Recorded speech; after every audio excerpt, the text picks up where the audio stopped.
저는 현재 시댁에 살고 있는 새댁입니다. 결혼 2년 차에 아직 아이는 없어요.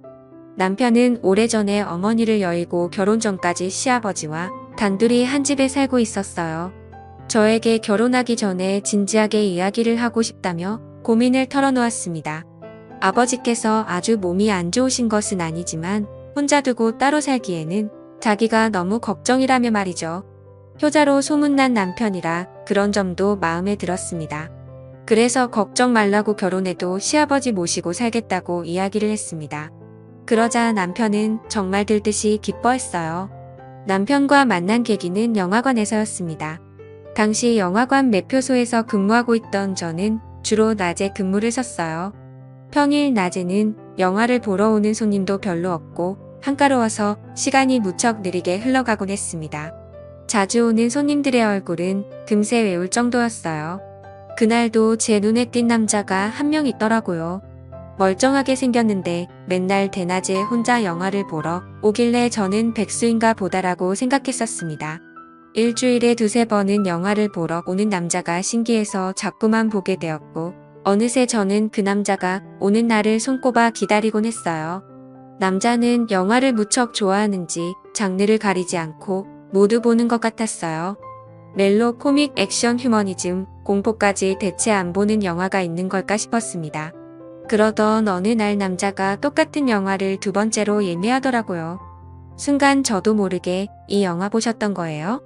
라고 말을 해버리고 말았습니다. 그러자 남자는 무척 당황해하더군요. 아, 네. 마음에 들어서 두 번 보려는 거예요. 그런데 요즘 영화관에서는 그런 것도 알려주시나 봐요. 저는 얼굴이 새빨개진 채 얼버무렸지만 너무나도 수상하게 바라보는 남자의 표정에 사실대로 이야기를 했습니다. 예전부터 자꾸 눈이 가서 기억하고 있었다면 말이죠. 그러자 남자는 환하게 웃으며 오히려 기억해줘서 고맙다고 이야기를 했습니다. 그렇게 우리의 인연은 시작되었어요. 알고 보니 남편은 회사를 오후에 출근해서 새벽에 퇴근하기 때문에 친구들을 만날 기회가 적어서 혼자 영화를 보는 게 취미로 더해졌다고 하더군요. 그래서 매번 낮에 영화를 봤는데 그게 이렇게 저와의 인연을 만들어주게 될 줄은 꿈에도 몰랐다고 했어요. 저 역시 나 근무가 편해서 지원을 했던 건데 남편을 만나게 될 줄 알았을까요? 우리는 하늘이 점 찍어준 연인이라며 서로 기뻐했습니다. 그렇게 알콩달콩 사랑을 치워나가게 되었어요.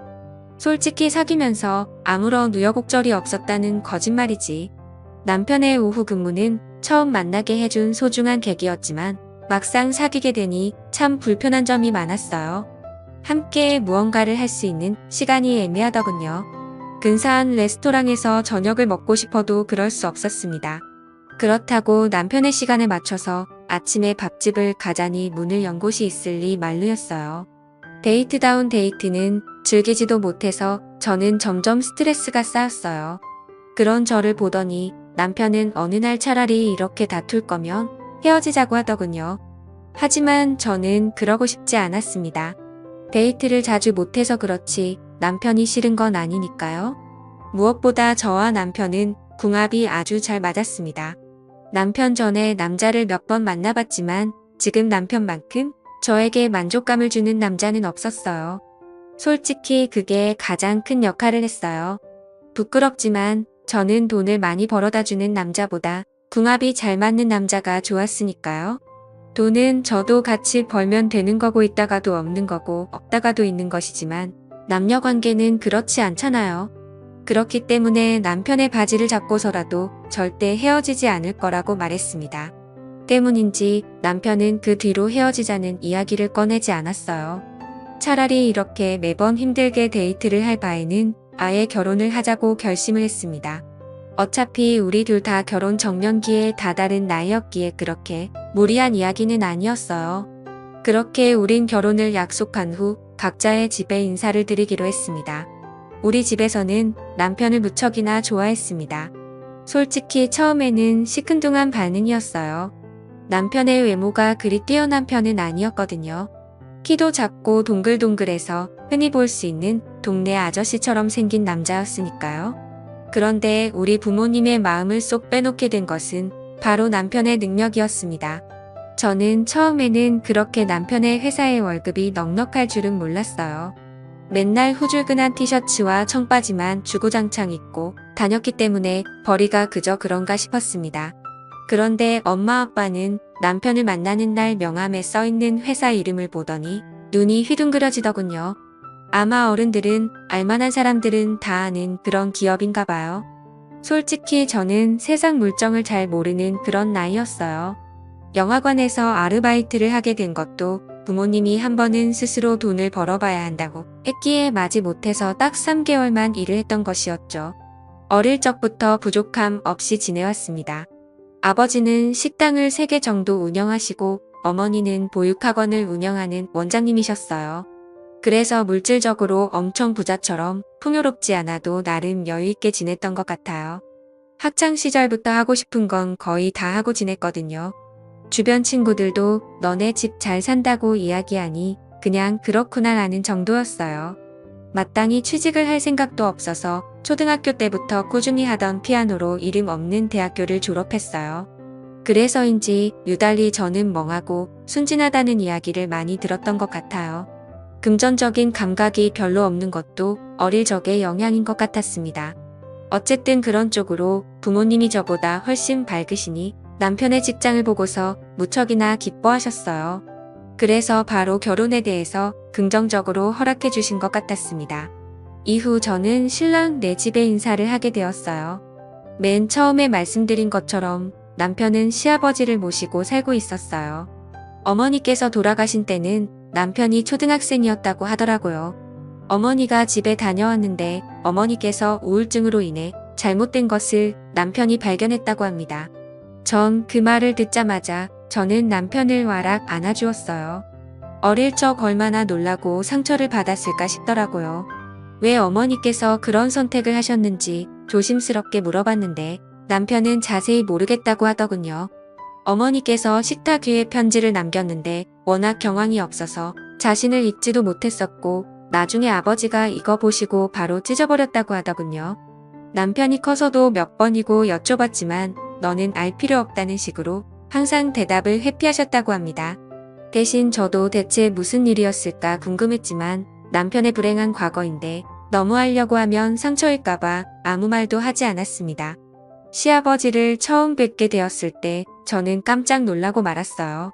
솔직히 우리 남편은 키도 작고 통통해서 정말 평범하게 생겼거든요. 그런데 시아버지는 키도 180으로 엄청 크시고 체력도 좋으시더라고. 어깨도 떡 벌어지시고 뼈대도 굵으신데 몸에 군살이 탄탄한 체형이라 환갑이 가까운 나이인데도 어쩜 저렇게 몸 관리를 잘하셨나 자꾸만 쳐다보게 되었어요. 게다가 얼굴도 완전 핸섬하셔서 미중년이라는 말이 어울렸어요. 그저 흰 셔츠에 청바지만 대충 입고 다니는 남편과 달리 깔끔한 정장에 구두를 신고 멋진 중절모까지 걸치신 모습에 저는 넋을 잃고 쳐다보았습니다. 그런 제 모습에 남편은 멋쩍어 하더군요. 어쩜 이렇게 아버님과 안 닮았냐고 물어보니 자기는 엄마를 닮아서 그렇다고 이야기를 해서 그렇구나 하고 이해를 했습니다.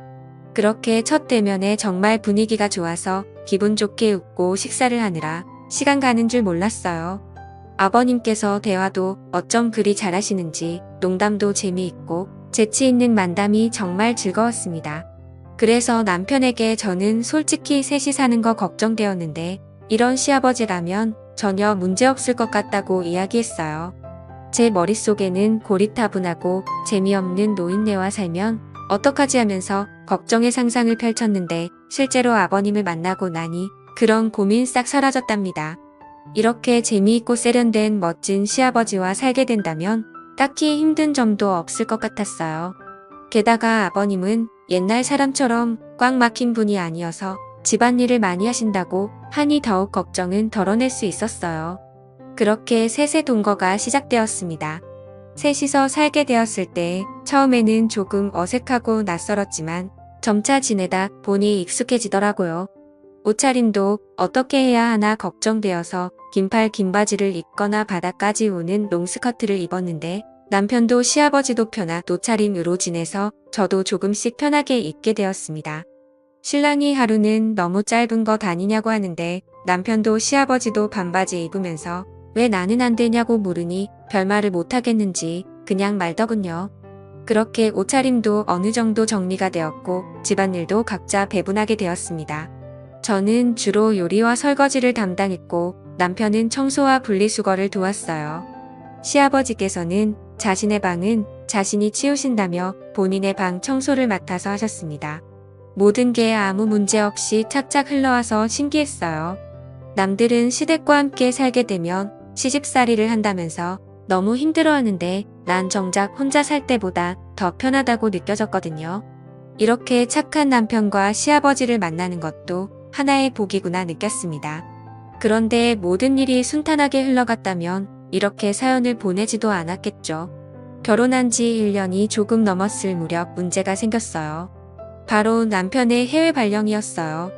남편이 다니고 있던 회사는 미국에 본사가 있고 우리나라는 한국 지사였거든요. 한국 지사에서 일을 하고 있는 남편은 성과를 인정받아서 미국 본사에 발령받아 출근하게 되었습니다. 남들이 들으면 정말 잘된 일이고 축하해야 할 만한 일이잖아요. 저도 처음엔 진심으로 축하를 해주었어요. 그런데 남편이 저에게 이상하다는 듯 자신과 같이 미국에 갈 건데 왜 아무런 준비를 하지 않냐고 하더군요.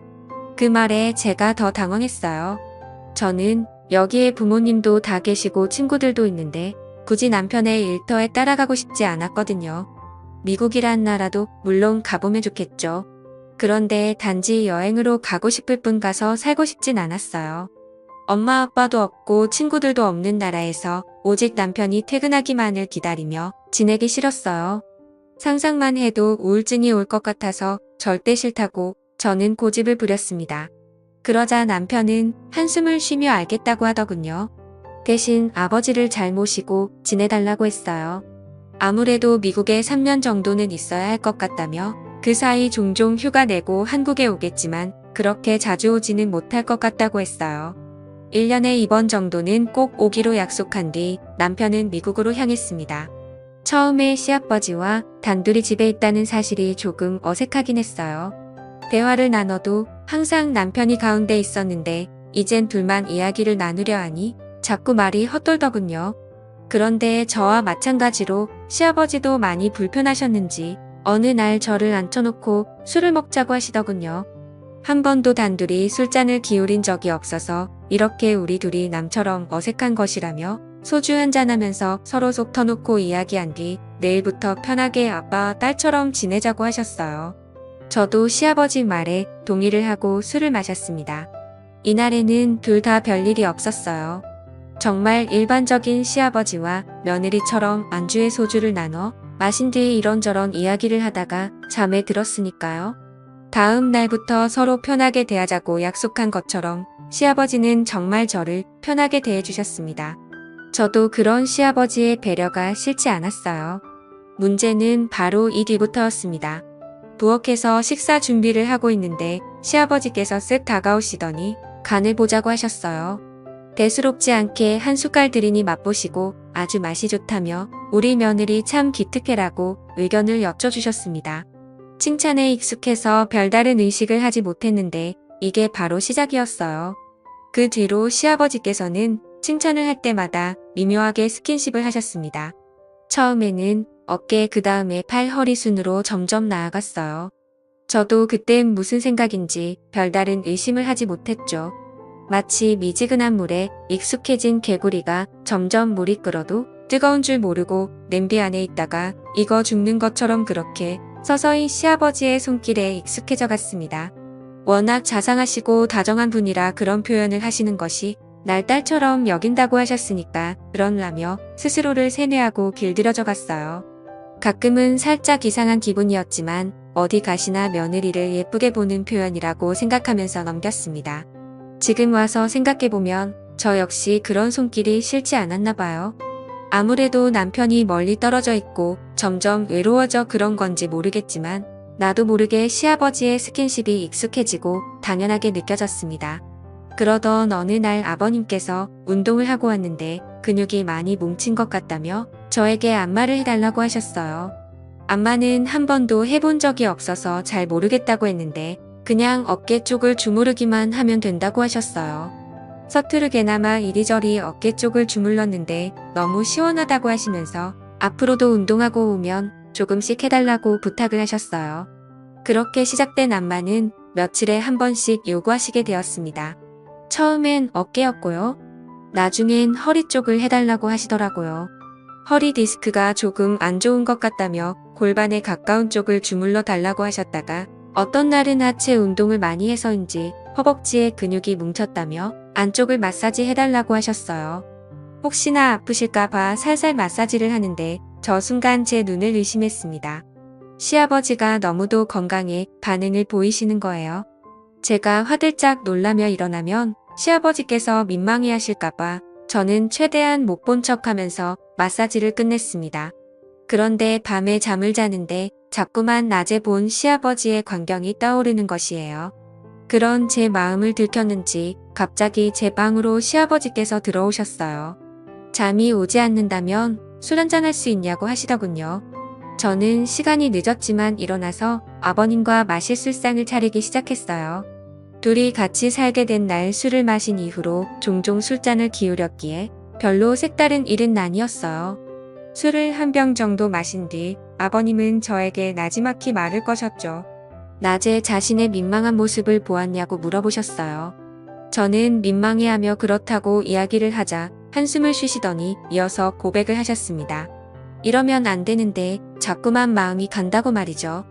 오래전에 집사람을 잃은 뒤 여자와는 담 쌓고 살았다며 그런 자신의 눈앞에 젊은 여자가 왔다 갔다 하니 마음이 흔들린다고 하셨어요. 며느리라서 그러면 안 되는데 자신의 이상형인 여자였어서 마음을 품게 되었다며 제게 다가오더라고요.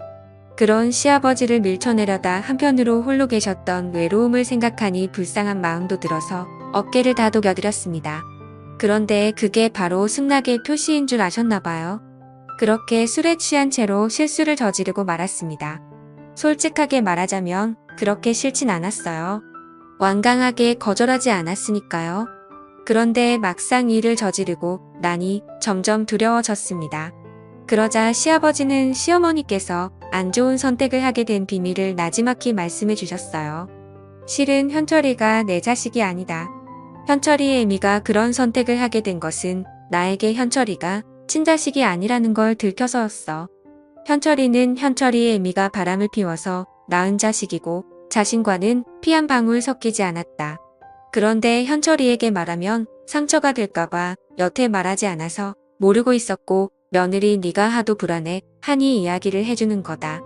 현철이와 난 피 한 방울 안 섞였으니 어떻게 보면 우리가 그렇게 부적절한 선택을 한 것이 아니야. 그러니 너무 죄책감 갖지 않아도 된다라고 말하더군요. 그 이야기를 듣자 첫눈을 거슬렀다는 죄책감은 조금은 덜 수 있었습니다. 그러나 법적으로는 정말 말도 안 되는 짓인 거죠. 문제는 이 날이 끝이 아니라는 겁니다. 저와 시아버지는 이 뒤로 정말 부부인 양 자연스럽게 지내고 있는 것입니다.